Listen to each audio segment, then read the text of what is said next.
Which Utah quarterback will look the best in the 22 forever game, and what other Utah football players will stand out? We're talking about that and more on today's Locked On Utes. You are Locked On Utes, your daily podcast on the Utah Utes. Part of the Locked On Podcast Network. Your team every day.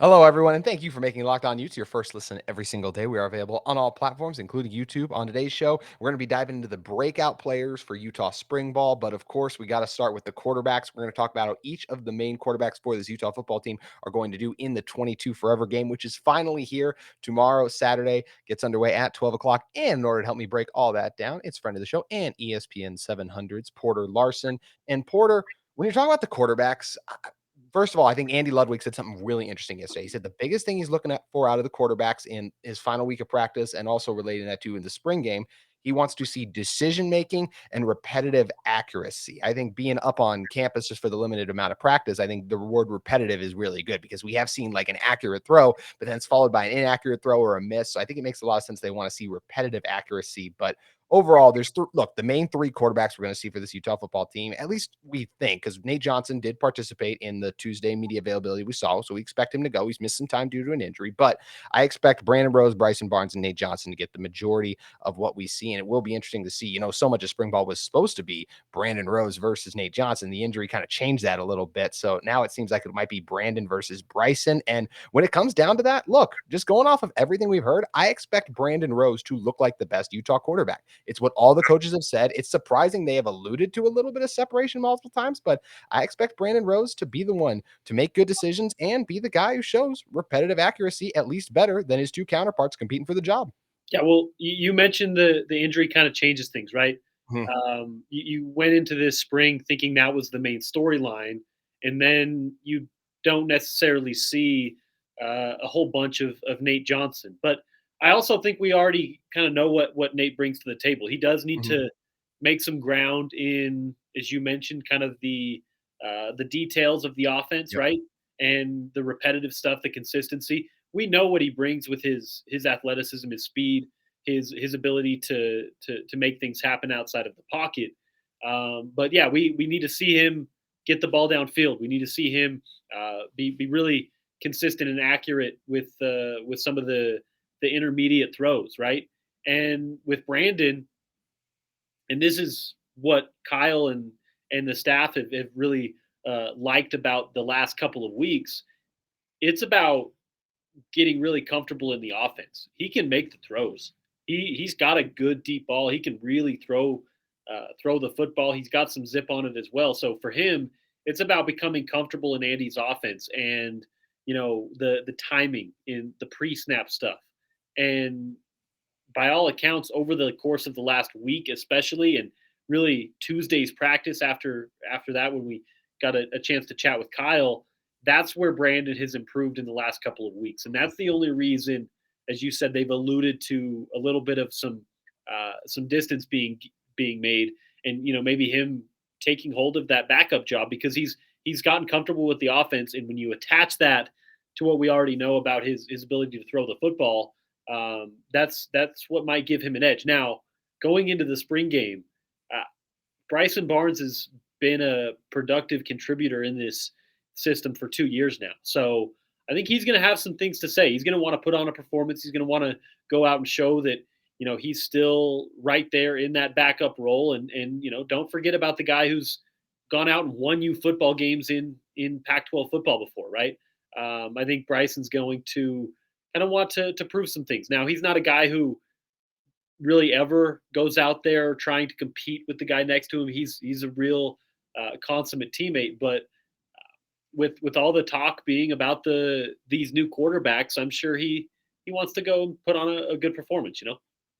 He absolutely does. And it is going to be interesting to see who looks like the best guy because last year we saw what Cam for 2 drives, maybe Porter. I'm trying to remember what it If was. Yeah, very briefly. And then it was drove Bryson down the versus. field and then started the next possession. I think there was like a fumble or something, and then Yeah. kind of wrapped up the spring game in a half hour or so.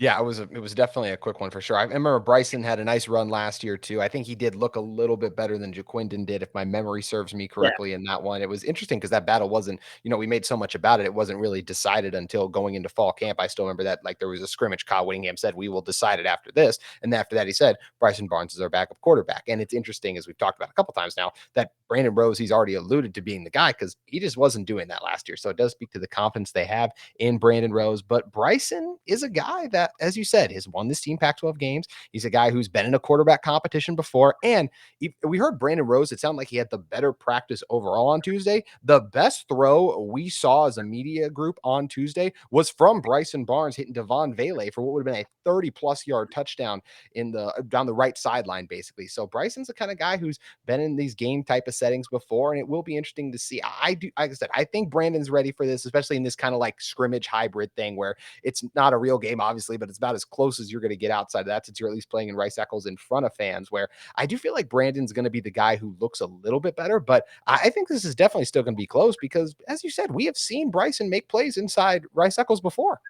yeah, and he's got that experience, right? So when you go into a spring, it's it's not game situations, right? So Mhm. Bryson's not going to be deterred by any of that. This is Yeah. for Brandon. This is kind of the first Hmm. game situation at this level. So I know they're not going full speed. They're going kind of thud to Hmm. go, and he's not going to take a bunch of big hits from defensive linemen. So it's not exactly what you're going to face in the fall, but it's closer to that. And how he responds to that, how he's able to run the offense with fans in the stands, with some pressure on him. That's going to Hmm. be uh, really the one thing we haven't seen yet. And hey, we may see some action from Mac Howard. The first time we've Yeah. seen that. So yeah, that's kind of where we look in the spring. Is for me, how comfortable are those quarterbacks in the offense, in the pocket,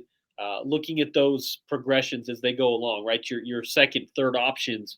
That's really what we want to see because up until now, we haven't seen any of that from a lot of these guys outside of Bryson Barnes and of course Cam. Yeah, we really haven't. And I like that you brought up just how they do under pressure because, look, as you said, none of these guys are going to get thrown to the ground after. But look, the Utah offensive line has gotten beat up a lot, and not in terms of injuries, but the defensive line has won a lot more than the offensive line has, just based on the amount we've seen. So I am curious to see how this Utah offensive line comes together overall. I think we'll have a couple guys or standouts from the defensive line. We can talk about that in the next segment, but it will be interesting to see what the O line looks like. But last thing on the quarterbacks is I do think it's very interesting to see what does Nate Johnson look like because, as you mentioned, Diz definitely needs to hone in on those accuracy things. But he even had a couple runs on Tuesday's practice where you're just like, man, that is why this team put him in at points last season because of his special ability to make plays with his legs. Did complete, I think, two passes, one over the middle of the field on a nice little short route, and then the other one just a nice little bootleg pass at a guy wide open in the flat. So it's interesting to see how he does do trying to operate the wider offense a little bit and just how much we are able to see him. But Nate is a guy I'm excited about. And, the coaches have said before, look, Nate, because of the injury, that he's been taken out of this race a little bit. So it's going to be nice just to see him get some more reps out there and see if he can try to get himself back into this race come fall camp. Well, yeah, and that's the question, right? When we saw him in game situations last year, it wasn't the full offense, right? We Mhm. saw when he was in very much changed the formations. They changed the playbook specifically for mainly run plays. We saw him toss the Yeah. ball around a little bit. He completed a few passes, but for the most part, when Nate came in, it changed the offense. So now what I want to see is his ability to come in and not have the offense have to evolve, right? Come in and have Yep. it continue with the trend that we've been seeing. And if he has to come in for Cam Rising for rather than a third down where you're just using Nate as a weapon, maybe you're bringing him in for an injury and he needs to be able to play a full half. Well, that's Mhm. that's the next progression for Nate is being able to run that offense in its totality, multiple possessions, multiple uh, plays, maybe a hurry up, a 2 minute drill where we're not seeing him subbed in for a third down and then subbed quickly out. That's the next thing that we have to see from Nate, and I'm excited to see him in that role. Obviously, we've seen it a little bit in the spring, but due to that injury, it's been few and far between. So I still think we're going to get limited looks at a lot of these guys during this spring Mhm. game. I think a lot of times we go into, because it's branded as this red versus white, because it's branded as a game, it's broadcasted on the Pac-12 network. We go into it with these expectations of learning a lot. It's a scrimmage on a Yep. Saturday. They're fundraising and they're getting some tickets and getting some money for the Ty Jordan Aaron Lowe Memorial and Scholarship. But it's still a scrimmage where we're not going to learn any more than we would have last Saturday if they would have let us watch that entire scrimmage. Right? It's similar setting.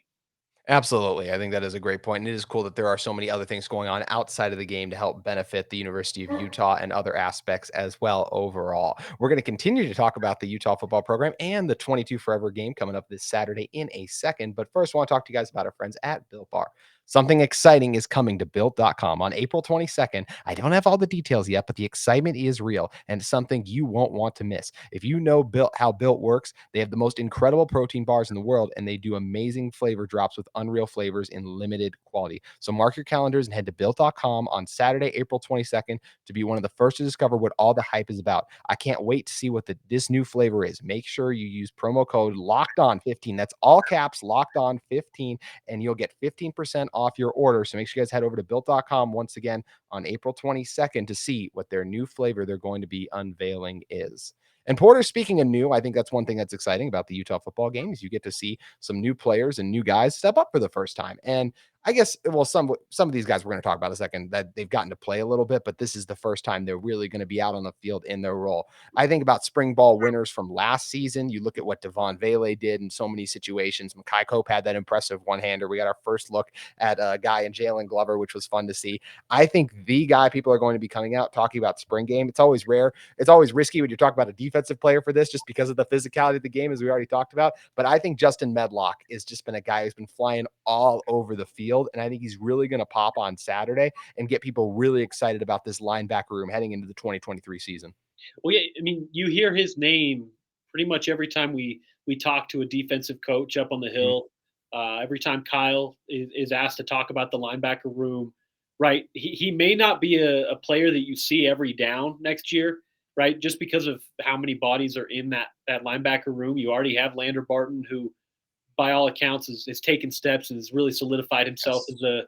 as a full-time backer there. You're bringing in Levani Damuni, he's already an all Pac-12 performer. I mean, you have a lot of bodies in the linebacker room, so the reps are scarce for guys kind of down the line.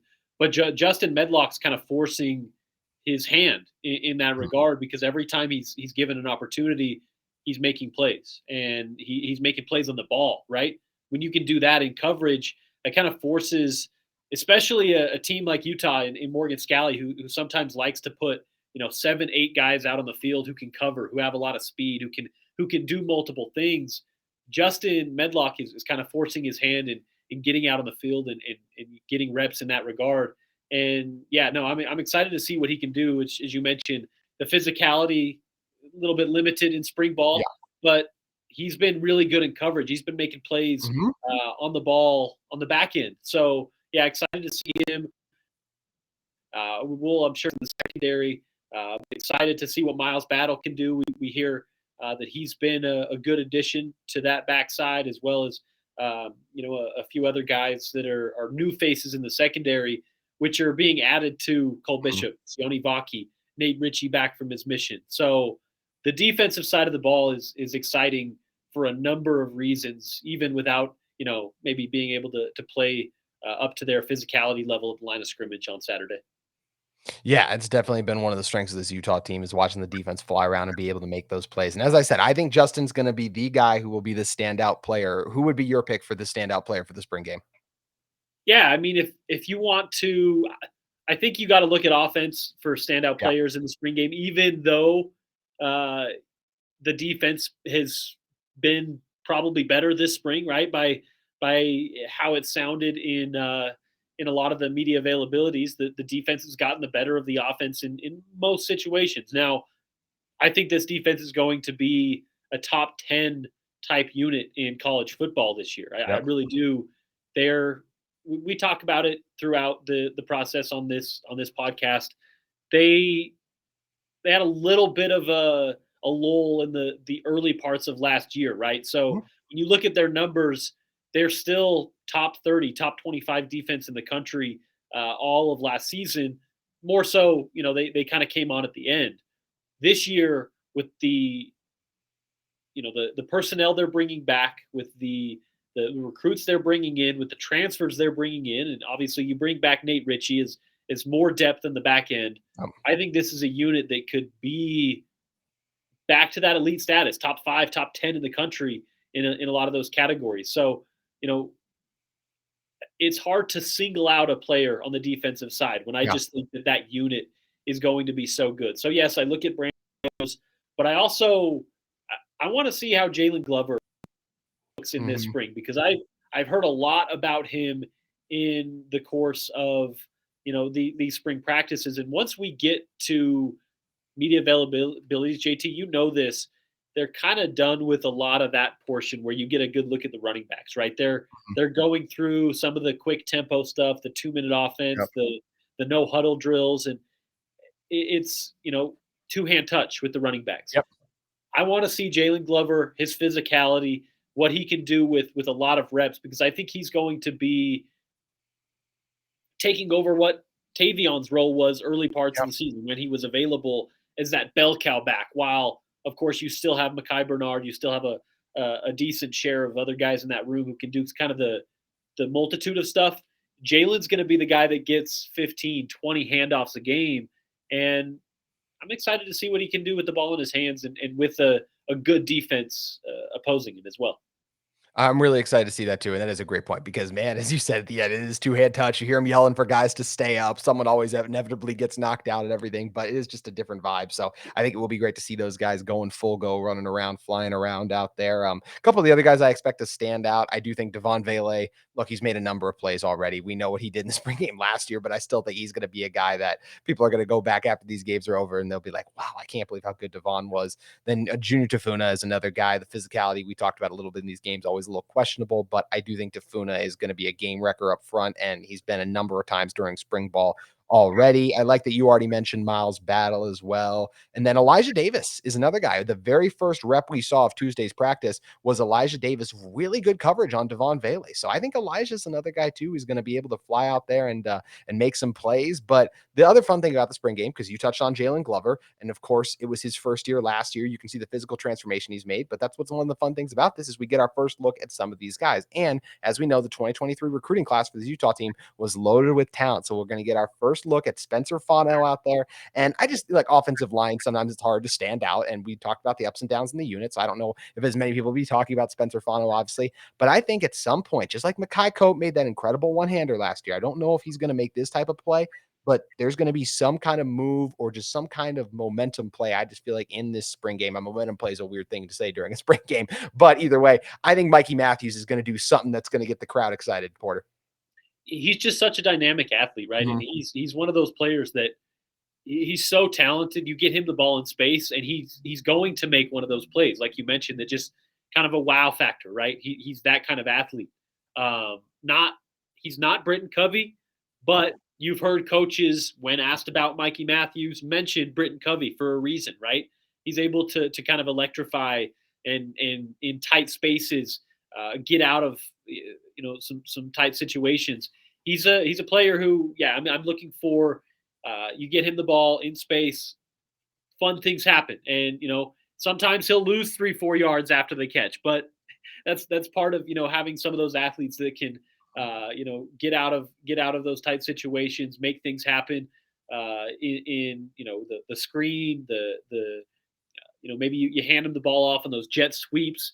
He's able to get out in space and I think be a really, really dangerous weapon. So Mikey Matthews, I think Money Park's a guy who Yes. we've seen flashes of throughout the years. He's poised to make a real jump. Obviously, Devon, he's kind of a prototypical outside wide receiver. So seeing him as more of a targeted number one option, I'm curious to see the level he takes. And then I mentioned Jalen earlier, but it's really kind of an open running back room as far as as reps go. As we've approached the last really several years since Zach Moss left, Yeah. there's always 4 or 5 guys in the room that you look at as options as starting running backs. They all could, kind of be those bell cows, but who distances themselves? And that starts in the spring. That starts when, you see who has that explosion, who really has a read on their offensive line, who really has a read on the blocking schemes and can get a good feel of the offense. How Jaquindon has taken steps in this Yep. last year. How Jalen's got a handle on it. And Chris Curry, a guy with as much Division One experience as anybody in the Yes. roster, coming off of that ankle injury. I'm excited to see it because you have those bodies in the room. You have a bunch of capable backs, but as we've seen, right, Tavion kind of made his ground early in the year, and then was the bell cow late. It was Ty Jordan the year before, right, Yeah. where we didn't know who was going to be the guy week 1, 2, 3, and he really, really kind of distanced himself throughout the year, not necessarily during spring and fall camp. So this is where you get your start, and I'm really excited to see how that running back room plays out because there's only so many reps, and when you have 4 or 5 guys that are that able, it's an interesting storyline going into spring and of course going into fall more so.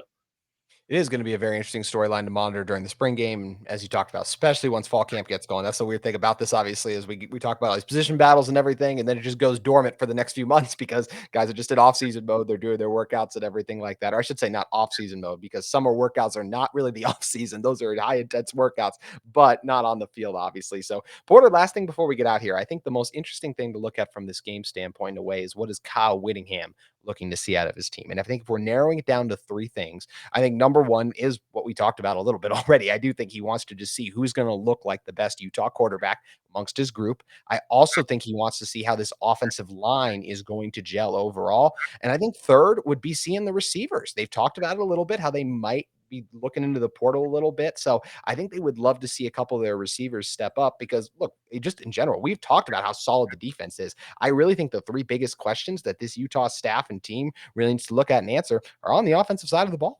Yeah, and I like that you mentioned those things, right? The backup quarterback is something that you saw, become an issue because Cam goes down during the course of the year. Um, the wide receivers, the depth there, right? If you get to the end of the year, you're trying to get to a third Pac-12 championship game, you're going to have some attrition, right? So you can't just have 1, 2 guys that you can lean on. You need a solid 4, 5, maybe 6 wide receivers Mhm. that you feel comfortable running routes and getting the ball in their hands in game situations. So seeing the formation and the evolution of that room is really important. But this is a team, JT, that at this point the big picture is kind of in focus, right? We know what this team is. We know what the focus is. We know what their strong suits are. It's the details that we are looking at. It's the margins that we are looking at because you're not talking about competing. You're talking about going for a third Pac-12 title, hopefully. So it's about the details. It's about special teams. It's about the pre-snap stuff from Brandon Rose and Bryson Barnes, who may Mhm. take reps during the course of the year. It's the very the minutia that we're looking at in the spring because this is the first game type situations that we've seen these guys in. I'm going to look at the kickers. How sharp do they look? Because that Yeah. became an issue. It became an issue during the course of last year. And when you're trying to win conference championships, 2-3 points, that's the margin, right? So I want to look at the special teams. I want to look at kind of the details on the edges because we know what this team is at the line of scrimmage. We know Mhm. what this team is 1-2 deep. What is it beyond that? That's the only real question marks that I have going into the spring game. And you mentioned it, the wide receiver room, backup quarterback. Um, those are the real questions that we have going in, and I hope that maybe more answers than not on the way out. Also, I love the cameo from Thor there. Oh, Thor has been, yeah, we've had to mute the camera a few times because there's someone outside apparently. So Thor's just fired up for the spring game. That's what it is. He's just all ready to go for 22 forever. So he's just flying around, ready to go. But yeah, everyone's excited. It's a great time of year. And Porter, if people want more Utah football talk, where should they head over to listen to? Yeah, obviously ESPN 700 weekdays 2 to 6 here with Spence. Obviously Bills on 11 to 2. 92.1 FM now. We're on the FM side. Obviously, wherever you podcast, you can find all of our stuff.